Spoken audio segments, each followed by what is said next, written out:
ለጠይቁ ጥያቄ መልስ መልሳል እጸልያለሁ አልኩ ወደ ማርያም እጸልያለሁ ከልጅሽ ከወዳጅሽ አማልጅኝ ለምኝልኝ ደሞ ለምናልኝ ብቻ ለምኝልኝ ብያት አይደለም እኮ መልስ አግኝቼ ብዙ እንቆቅልሾቼ ተፈተው ልጇ ሰምቶኝ ለእግዚአብሔር እኮ ይችላል እኮ እኔ እኮ በኢየሱስ ክርስቶስ ችሎታ እኮ ነው የምነግርህ እኮ እኔ ጠየቅኩ በማርያም በኩል ኢየሱስ ክርስቶስ ይችላል በቅዱሳኖቹ ላይ ይችላል ይታያቸው ወንድሞች እናቶች እየጠየቁት ያለውትና እየተመለሰልን ያለ ማለት ነው እንዲህ አይነት ዘመን ላይ ነው የደረስነው እንዲህ አይነት ትውልድ ነው ምድሪቱ ላይ የበቀለው ከዚህ ትውልድ ጋር ነው ተቆጥራን 120 ሚሊዮን ደርሰናል ተብሎ የሚባለው ማለት ነው ጥያቄ እንኳን በአግባቡ የማይሰማ ሰምቶ ለጥያቄ የሚመጥን መልስ የማይሰጥ ትውልድ የኦርቶዶክስ መልካም ወጣት ማለት ይሄ ነው እንዴት ሰው ጥያቄ ለጥያቄ የሚመጥን ቀጥታ መልስ እንኳን ራሱ አይሰጥም ከሌለ የለኝም አይ ይሄኛው የለኝም ወንድሜ ብሎ እኮ ይባላል ይሄኛውን አላቅም እንዴት ተብሎ አይባልም ዘንዶ ከርከሮ ጃርት ቀበሮ በእንትን ነገር አድመጠኝ የዱር እንስሳውን በሙሉ ጨርሰ ካበቃ በኋላ እንደገና ደግሞ እኔ የጠየቅኩ ወደ ማርያም ጸሎትና ልመና ታደርጋለህ ወይ የሰላ አዎ አልከኝ ኦኬ ጥያቄ አሁንም ጥያቄ ነው ልጅ ስጭኝ ስራ ስጭኝ ጤንነት ስጭኝ ብለህ ተለምናለህ ወይ ነው ያልኩ አዎ አዎ ቴንክ ዩ በቃ አሁን እየተከለኛው አዎ አልከኝ ማርያም ስራ ትሰጣለች ማርያም ልጅ ትሰጣለች ማርያም ጤንነት ትሰጣለች እሺ የቱ ጋር ነው እንደዚያ ተብሎ ለምን መሰለህ አሁን እየተግባባ ለምን መሰለህ ጸጋን የተሞላሽ ሆይ ይላል ይኸውልህ ጸጋን የተሞላሽ ሆይ በቃ አራት ነጥብ የምን ጸጋ የፈውስ ስራ የመስጠት ጤና የመስጠት የምን ሁሉ በልጇ ጸጋ ተሞልታለች ልጇ ነው እኮ ዋናው ሰጪው እኮ ማን ነው ልጇ ነው በልጇ ተሰጣታ ምን ታረግ ዲያብሎስ ይቀናል አሁን በዚህ ጸጋን የተሞላሽ ሆይ ተባለች በቃ ምን ታረገው አየህ በዘርሽና በዘርሽ መካከል በዘሩ መካከል ጠላትነት እንፈጥራለን ያለው ይሄ ነው በቃ አቤቱ ጌታ በሷ ጸጋ ይቀናል ዲያብሎስ አቤት ጸጋን እኮ ያለሽ አይደለም እኮ የተባለች የተሞላሽ ማለት አስተያስሩ በለው ደግሞ እንትን ከርከሮ ጃርት ቀበሮ ጅብ ምናምን ነገር በል እንስሶች ውስጥ ለመገባና እኔ እንደዚህ አሁን ምንም የማያውቁ ምስኪኖችም ማለት ነው በእንደዚህ ልታታለል ትችላለህ ትክክል አይደለም ኦኬ በቃ እናቴ ብለህ ብትከብራት ትከብራለህ በቃ መልሱ ተመለሰልን ዳንዬ ላይቭን ዝጋው በቃ ምንም እናቴ ላይቭ ቢዘጋ ይሻላል በቃ መለስከኝ በጣም አጋሳኝ በጣም አጠገበኝ መረጃ በመረጃ አደረከን እግዚአብሔር ይስጥልን ቃለ ተረት እሺ ቋንዴ ለምርቃት እንኳን ሲያንዴ እንትን በል ቃለ ተረትን በእውነት ያሰማልን ቃለ ግራ መጋባትን ያሰማልን እና መቼስ ሌላ ምን እንላለን እንዴ ወንድሞቼ የጠየቁትን ማርያም ስራ ትሰጣለች የጤንነት ልጅ እድሜ ትሰጣለች ነው ያልኩት አዎ ብሎኛል እና አሁን ይሄ ሰው ያስተማረ ነው የሚባለው ወይስ ግራ አጋባ ነው የሚባለው እሺ ስራ መስጠው ቤትኛው ጤንነትና ስራ ልጅን መስጠው ማርያም በምንድነው ሲ ከመጽሐፍ ቅዱስ ይሄን ሁሉ እንደምትሰጥ የሚናገርበትን መረጃ ቢያንስ ለአራቱ እንኳን አንድ ጥቅስ ስጠኝ አንድ ጥቅስ ቴንክ ዩ ጸጋን የተሞላሽ ሆይ አንድ ጥቅስ በቃ ጸጋን የተሞላሽ ሆይ የሚለውን ያዝልኝ ጸጋን የተሞላሽ ሆይ በለስ የቱ ጋር ያዝልህ ክፍሉን ንገረኝ ጸጋን የተሞላሽ የሚለውን ያዝልኝ ቆይ ጸጋነሽን ተዋትና የቱ ጋር ነው የቱን ሊያዝልህ በኢየሱስ ክርስቶስ ይኸውልህ የስድባስ አቦል መንፈስ ቅዱስ አምላክ ጥቅሱን ነው እኮ ያልከው ዳኛቸው ኧረ በመድኃኒዓለም ዛሬ ያቀዝቅዘው ምን ሆነ ነው በጠዋት እሺ ጸጋን የተሞላሽ ሆይ የሚል የለም ወይ መጽሐፍ ቅዱስ ላይ የቱ ጋር ነው ያለው ነው ብየምልህ የቱ ጋር ነው የተጻፈው የቱ ጋር ነው የተጻፈው ገልጬ ላሳይ እንዴ አጠገቤ መጽሐፍ ቅዱስ አለ ኦኬ አሳየኝ አላሳየም እንዴ ስለምታውቀው ማለት ነው ስለምታውቀው እኮ ነው እንዴት አይነት ነገር ነው የገጠመኝ ኧረ ዳኒ ተው ግን እዚህ ቤት ስገባ ካልሆነ ሰው ጋር ጠብቀኝ እሺ ጠብቀኝ በነፍሴ ሲሰቃይ ሲያሰቃይ ሲጫወትብኝ ዳን ትስቃለ አሳየኝ እኔ ምለው ወንድምነት መልአኩ ቅዱስ ገብርኤል ጸጋ የኛ ቤት ላይ ግን የሚመደቡት እኛ ቤት የሚመደቡት ሰዎች ማለት ሉቃስ ስንት ላይ ነው? ሉቃስ የዚህ ቤት ምድቦች በጣም ነው የሚለዩት። እኔ ደግሞ ከቅርቡ ጊዜ ወዲህ እዚህ ቤት ምንም እንትን አልተመኝም ብሏል ነገሩ ሁሉ ማለት ነው። የሚገቡና የሚያገኙኝ እንግዶች በሙሉ ከኔ ጋር ደም ያቃባቸው ይመስል በቃ ምንም እንትን ይላል። እሰጥሃለሁ ይላል። ከዛ ትንሽ ቆይቶ ብሎ አልሰጥም ይላል።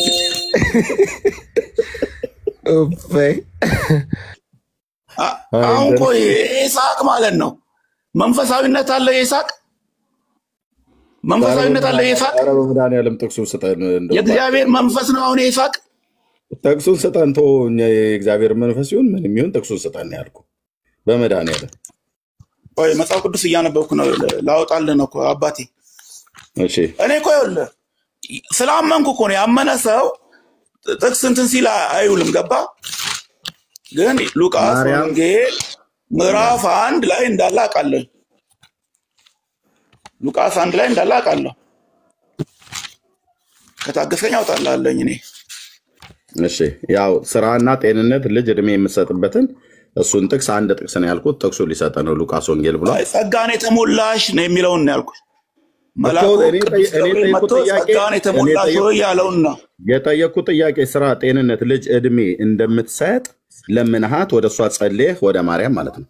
ማርያም እድሜ፣ ጤንነት፣ ልጅ፣ ጤና፣ ስራ እንደምትሰጥ ጥቅስ ብዬ ስልህ ሉቃስ ወንጌል ይለኛል። አንድ ጥቅስ ነው ያልከኝ። ምዕራፍ ስንት ነው ያልከው? ስትነግረኝ ጽፈዋለሁ። ከዛ ታነብልናለህ፣ እንሰማለን ማለት ነው። እሺ ያ ምክንያቱም ሰው ስራ ተሰጠኝ፣ ልጅ ተሰጠኝ፣ ልጅ ወለድኩ፣ ወደ ቤቴ ለምኜ ስራ አገኘው፣ ቦዘኔ ነበርኩ፣ ለቦዘኔ ስራ ፈለገች ምናምን ነገር ይላል። እና እሱን እስቲ እውነት ታደርጉልን አላችሁ ማለት ነው።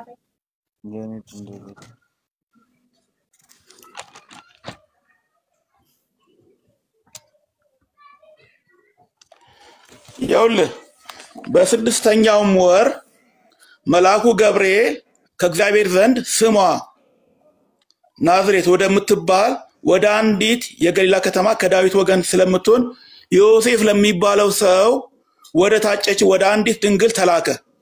የዚያችም ድንግል ስም ማርያም ይባል ነበር።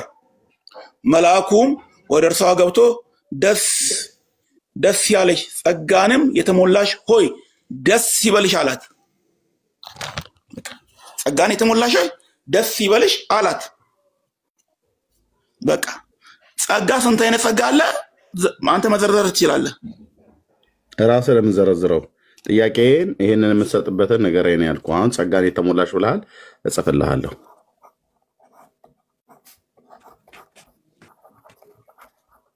እሺ ምንድነው ጸጋ የተሞላችው? ስራ የማሰጠት ጸጋ የመልካም ነገሮች ሁሉ በመልካም ነገሮች ሁሉ የተጌጠች ነች። በመልካም በጥሩ ነገሮች ሁሉ ስለ ጌጥ አልጠየኩም። የተሞላችሁን ጸጋ ዘርዘር አድርግልኝ። ጸጋ ተሞልታለች። ከተሞላቸው ውስጥ ተዘርዝሮ የሚያልቅ ጸጋ አይደለም። በቃ አንድ አራቱን እና አምስቱን ከኃጢአት በስተቀር አራቱን ወይ ሶስቱን እንጥቀስልን። ከተሞላቸው ሁሉም ተዘርዝሮ ላያልቅ ይችላል። ዋና የተሞላች ጸጋ ክርስቶስን የተሞላች ነች። ገባ? ክርስቶስ በማህፀኗ አድሯል። ይሄንን ለማሰጠት ነው ያልኩት። ጥያቄ ልብ በለህ ስማኝ። ስራ፣ ጤንነት፣ ልጅ እድሜ የምታሰጥበት ብዬ ነው የጠየቅኩ። አሁን አድምጠኝ። ከተሞላችሁ ጸጋ ውስጥ ቢያንስ አንድ ሶስቱን ጸጋ ጠቀስ አድርግልኝና ልጻፍ። ይሄን ተሞልታለች ብዙ ነው የተሞላችሁ ብለህ ከተሞላችሁ ውስጥ ግን ሶስቱ ለአይነት እንዲሆን ብለህ አጽፈኝ። ቴንኪው።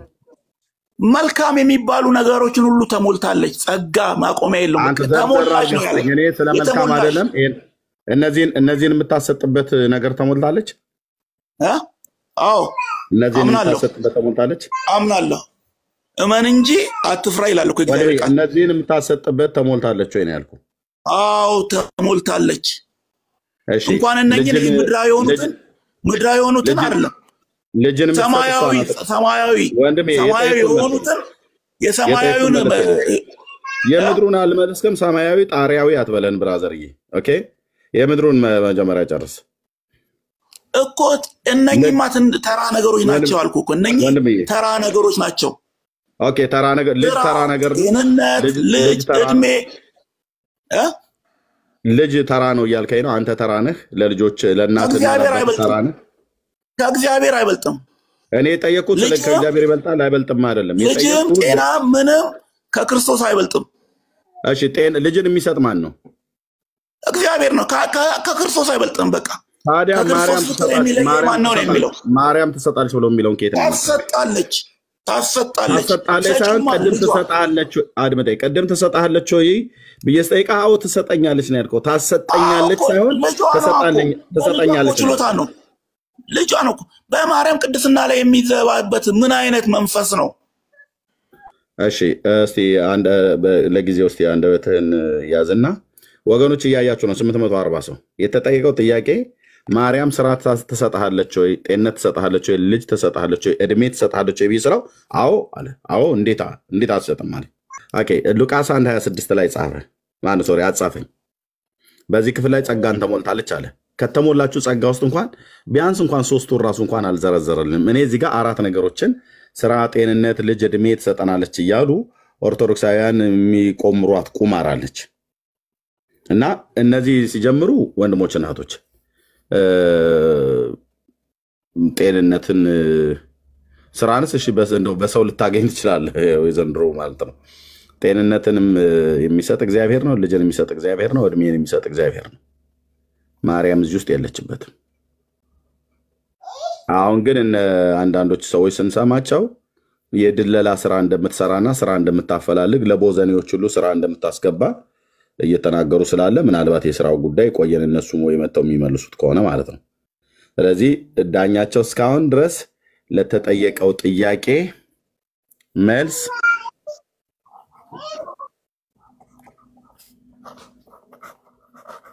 ጨርሻለሁ። ወደ ዳንዬ መልሻለሁ። ወንድምነት ያው ቴንክ ዩ። ወደ ፍጡር ትጸልያለህ? ወደ ፍጡር ወደ ቅዱሳን ነው ወደ ፍጡር? ቅዱሳን ፍጡራን አይደሉ?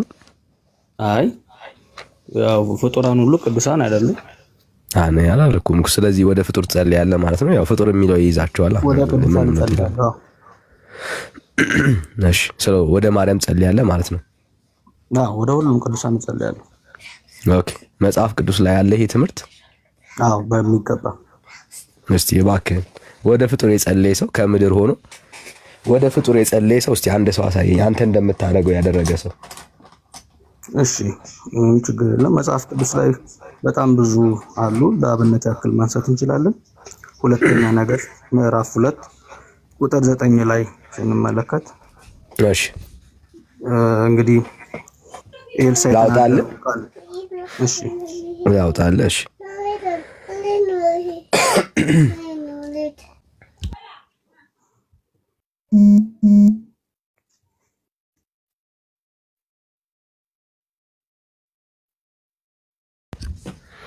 እሺ ሁለተኛ ነገሥትን ያልከኝ? አዎ እሺ ሁለተኛ ነገሥት ምዕራፍ 2 ቁጥር 9 እሺ ቆይ ያወጣውልህ ነው። ሁለተኛ ነገሥት ምዕራፍ 2 ቁጥር 9 እሺ እንደዚህ ይላል።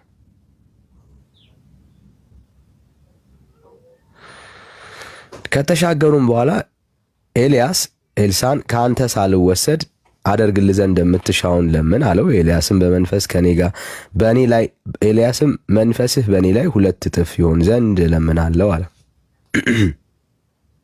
እሺ አመሰግናለሁ ወንድሜ ዳኒ። አየህ አይደለም የእግዚአብሔር ነብይ ኤልያስ የተናገረው ቃል ይሄ በስጋ የተናገረው አይደለም። ምክንያቱም መንፈስ እግዚአብሔር አድሮበታልና በመንፈስ ተናግሮታል። ወደ ሰማይ ለማድረግ እግዚአብሔር በቀጠረው ስፍራ በዮርዳኖስ ማዶ ቆሞ ሳለ ነው እንግዲህ ሁሉም ትቶ ለተከተለው ለደቀ መዝሙሩ ለኤልሳ የተናገረው ቃል ነው እንዳነበብከው። የምትሻውን ወይም ደግሞ የምትፈልገውን ሁሉ ለምን አለው። ማን ይሄንን ያለው? ነብዩ ነውና ኤልሳም ደግሞ ምንድን ያለው? ምን ነበር ጥያቄ ረስተው ዳንኤል አንድ ያሰልሰ በአንተ ላይ ያደረው እግዚአብሔር መንፈስ በእኔ ላይ 2 እጥፍ ይሆን ዘንድ እለምንሃለሁ አለው።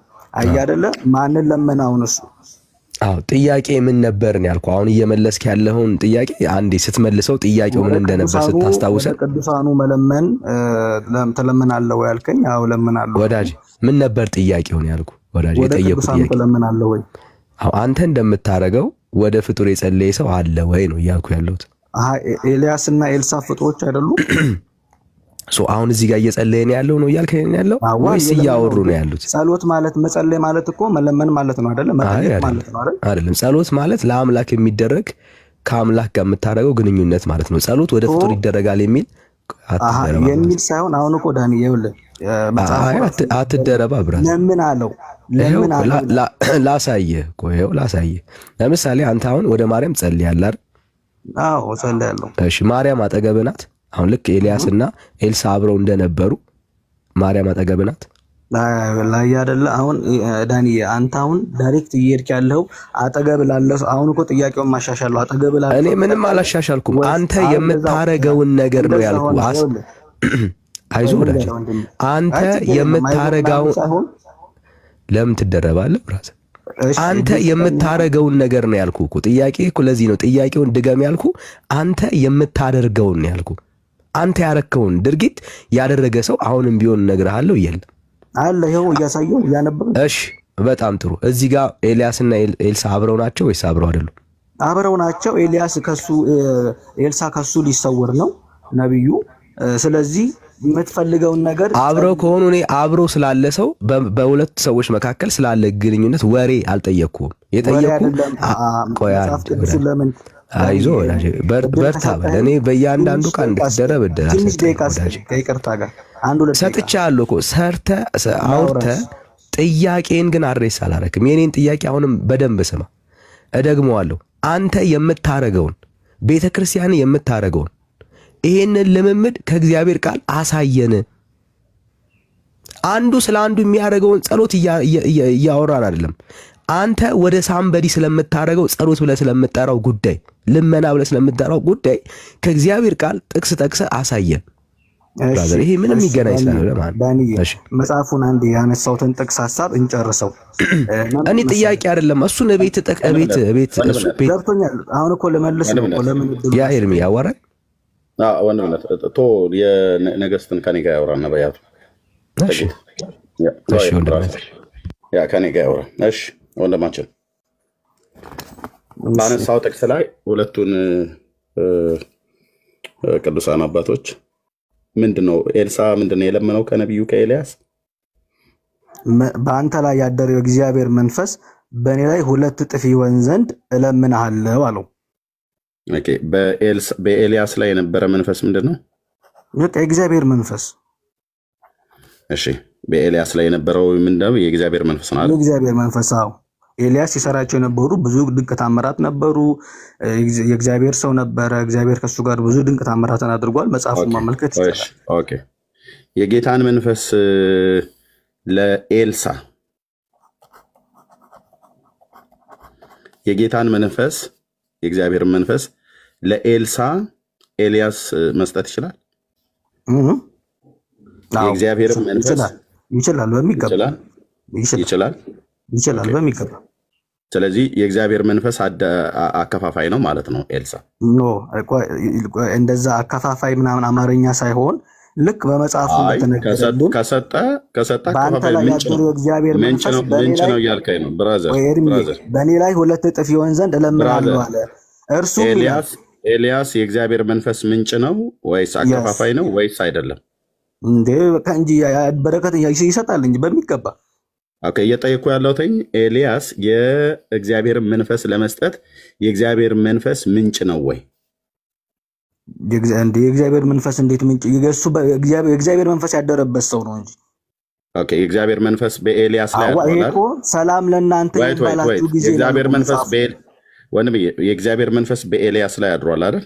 ኤርሚ ለምን ወደ ጥያቄው አንገባም? ቀጥታ ይኸው እነዚህ አባቶቼ ነው። ቆይ ቃቃ ጫወታ ተጫውተህ ልታልፍ አትችልም። የእግዚአብሔር መንፈስ በኤልያስ ላይ አድሯል አይደል? አድሯል በሚገባ።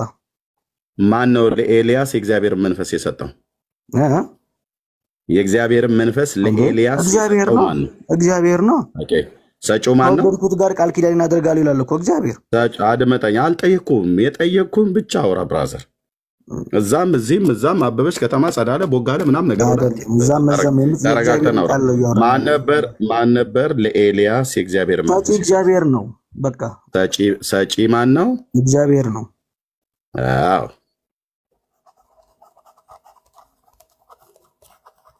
ስለዚህ የእግዚአብሔር መንፈስ በኤልያስ ላይ ያደረው እግዚአብሔር ሰጥቶት ነው አይደል? የስ እሺ። ኤልያስ ምንድን ነው? ነብይ ነው? ነብይ አይደለም? ነው። ቴንኪው። እንኳን ደህና መጣ ወደ ብሉይ ኪዳን። ኤልሳ ነብይ ነው? ነብይ አይደለም? ነው። ኤልያስን ነብይ ያደረገ ማን ነው? እግዚአብሔር። ኤልሳን ነብይ ያደረገ ማን ነው? እግዚአብሔር። ኤልያስን ነብይ ሲያደርግ የእግዚአብሔር መንፈስ በኤልያስ ላይ እንዲሆን እግዚአብሔር ነው አይደል ለኤልያስ የሰጠው? የስ እግዚአብሔር ኤልሳንም ነብይ ሲያደርግ የእግዚአብሔር መንፈስ ለኤልሳ የሚሰጥ እግዚአብሔር ነው አይደል? የስ አለቀ ጨዋታው ማለት ነው። እሺ እኔ ደግሞ እዚህ ጋር አሁን በቃ አንተ እንዲህ ስትጠይቀኝ መልሻለሁ። ጨርሰናል ብራዘርዬ፣ ጨርሰናል። ደግሞ ልናገር ጨርሰናል ብራዘርዬ። አሁን ወደ አርስቱ ነው። ሁለተኛ እንዳይለምድ ብራዘር፣ ጨርሰናል አልኩህ። እሺ አንተ ጨርስ በቃ። ጨርሰናል። አድምጠኝ። ጨርሰናል። አይ አንተ አውርተህ መሰለን በቃ ጨርሰናል። የመሰለን አይደለም። ባዎ አስጨርሻለሁ። ጨርሰናል። ልክ ነው። እኔ እኮ አልተከራከርኩም። አሜን እያልክ አስጨርሻለሁ። አድምጠኝ ወንድሜ። እኩል አታውራ። ካልጨረስክ ትንሽ ወንድሜ ሚዩት ታደርጋለህ ወይስ ሚዩት ላድርግህ? እሱ መብታችሁ ነው። ማድረግም ማስወጣት እናንተ መብት ነው። ስለዚህ ኤልያስ የእግዚአብሔር ነብይ ነው። ኤልሳም የእግዚአብሔር ነብይ ነው። ኦኬ ናቸው። አልካድኩም እኮ እሱ። አድምጠኝ ወንድሜ። አሁን እንደገና ካልጨረስክ ላስጨርስህ። ኤልያስ እና ኤልሳ ሁለቱ ታላላቅ ነቢያት። ዳኒ አድምጠኝ። ከኔ ጋር የምታወራው አይ አይደለም እንትን ነው። አሁን እኮ እኔን አገትከኝ። ከኔ ጋር የምታወራው ብራዘር። አልጨርስም ብለህ ስላል አሁን አድምጠኝ። ሁለቱ ታላላቅ ነቢያት፣ ሁለቱም ነቢያት ናቸው። ጸሎትና ልመናን ወደ ማን ነው የሚያቀርቡት? ሁለቱም ነቢያት ወደ እግዚአብሔር።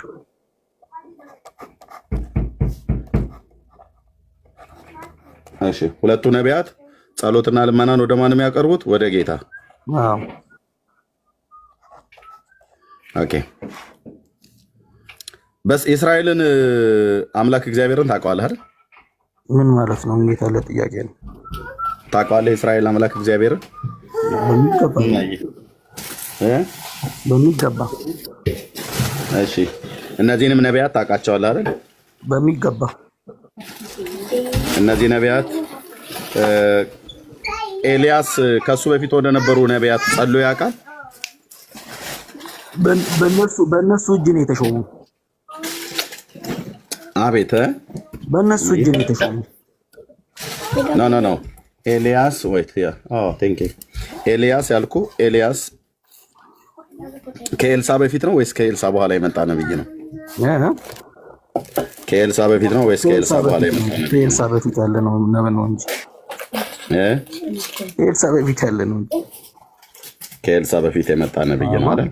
ደቀ መዝሙር ነው እኮ የኤልያስ ደቀ መዝሙር ነው ኤልሳ ማለት። ከኤልያስ በፊት የነበረ ነብይ የምታውቀው አለ? በሚገባ። ማን ታውቃለህ? እሱ ሌላ ቶፒክ ይሆናል። ኤርሚ ማን ታውቃለህ? ማን ታውቃለህ? ማን ታውቃለህ? እሱ አሁን እኮ ጥያቄው እኮ እሱ ወንድምዬ ማን ታውቃለህ? ቢያንስ ሁለት ጥራልኝ። ኤርሚ ፕሊዝ እሱ ተው፣ እሱን እንተውና ብሎ ነገር የለም። ለምን እንደምጠይቅ ማወቅ አለብህ በደንብ ነው። ይኸውልህ እርጥብ ቆዳ እንደሚለፋ አልፋኝ ብለህ ካልክ በደንብ ነው ማለፋ ማለት ነው። ግን እኔ እንደዛ አላደርግም። ከኤልያስ በፊት የነበሩ ሁለት የእግዚአብሔር ነቢያት ማን ታውቃለህ? ኤርሚ እሱ ብራዘር 14 ጊዜ ኤርሚ ከኤልያስ በፊት የነበሩ ሁለት ነቢያት አድምጠኝ። ሁለት ነቢያትን ጥቀስልኝ። ከኤልያስ እየየ በል እንግዲህ ወይ ሶፍት አቀብልሃለሁ። እንግዲህ ላትችለው ገጥመሃል ማለት ነው። ብሉይ ኪዳንን እንዲሙን ጨርጨር አድርገህ ልትወጣ ነበር የፈለገው። ከኤልያስ በፊት አድምጠኝ ብራዘር አድምጠኝ። ለተጠየቀው ጥያቄ መልስ ከመለስ እድል ሰጣለሁ፣ ካልሆነ ታች አወርድሃለሁ ማለት ነው። በቃ ከኤልያስ በፊት ነቢያት ነበሩ አይደለ? እነማን ነበሩ? ሁለት ነቢያት። እንደዚህ ነው አያስጠይቅም። መልስ አይሰጥም። ሁለት ነቢያት ተከሰሉ። ሁለት ነቢያት ዳኒ እድሉን ከሰጣችሁ ይላ ዳኒ እድሉን ከሰጣችሁ ይላ እታች ውረድ። አይዞ ብራዘር። አዎ ለምንድን ነው ይህንን የጠየቅኩት? ኤልሳ ወደ ኤልያስ ጸልዩአል ብሎ ነው እየተሟገተ የነበረው ክፍሉን ጠቅሶ ማለት ነው። ሌላ ብሉይ ኪዳን ላይ አቅም አለኝ ማውራት እችላለሁ ብሎ የሚል ሰው ካለ ይምጣ። መምህራን ማለት ነው። ኦኬ ምን አለ? ኤልሳ ወደ ኤልያስ ጸሎትና ልመናን አቅርቧል ብሎ አለ። ከኤልያስ በፊት የነበሩ ነቢያትን እስኪ ሁለት ጥቀስልኝ አልኩት። ቢያንስ እኔ እሱ አያውቃቸውም፣ እኔ ልጥቀስለት። ከኤልያስ በፊት የነበሩ ሙሴ ነበረ፣ እንደገና ደግሞ ሳሙኤል ነበር። ኦኬ ታዲያ ለምን እነኚህን ነቢያት ጠቀስክ ብሎ ቢል አንድ ሰው ኤልሳ ወደ ነቢዩ ኤልያስ ጸልዩአል ብሎ ካለ ኤልያስ ከሱ በፊት ወደ ነበሩት ወደ ሙሴና ወደ ሳሙኤል ጸልዩአል ወይ ነው?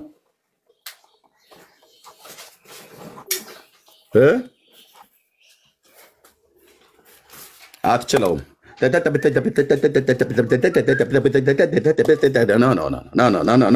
ኖ በስርዓት ኤልሳ ወደ ኤልያስ ልመናና ጸሎትን አቅርቧል ብላችሁ ካላችሁ ኤልያስ እስከሱ በፊት ወደ ነበሩ ነቢያት ጸልዩአል ወይ ነው?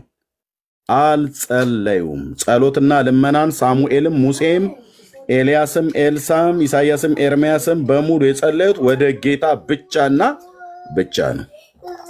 ስለዚህ ያልተጠየቀውን ነገር ለእናንተ ተረት ለማውራት ጊዜ የለንም ማለት ነው። ስለዚህ ጨርሰናል። ሁለተኛ እንዳይለመዳችሁ እንደዚህ ነፍስ ከስጋ እስኪላቀቅ ድረስ በእግዚአብሔር ቃል እውቀት እንሞግታለን ማለት ነው። ቴንኪው። የተጠየቃችሁትን ይህን የደብተራ ውሸት እዚህኛ ፊት በእግዚአብሔር ቃል አጭበርብረሽ ልታጸድቀው አትችልም። ቴንኪው።